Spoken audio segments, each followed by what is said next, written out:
ஒரே நிமிஷம். டேய் மச்சான், நைட்ல கூட உட்காந்துருந்து ஃப்ரீ ஃபயர் விளையாடுவேடா தூங்காம. இப்ப என்னடா அவனுக்கு இவ்வளோ நேரம் தூக்கம்? ஆனா நீ நடிகை மச்சான், இவ்வளோ நேரம் மூச்சே விடாம தூங்குறியடா. நீ உருகி உருகி லவ் பண்ணிய ஒருத்தி, அவன் இந்த பக்கம் கூட வரலடா. ஏன் உன் நம்பரை கூட பிளாக் பண்ணிட்டா மச்சான்.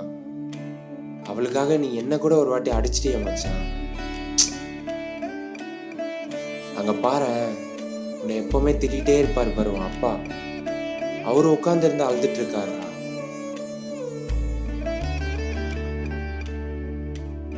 லாஸ்டா ஒன்னே ஒண்ணு கேக்குற மச்சான், வாடா டீ குடிக்க போலாம்.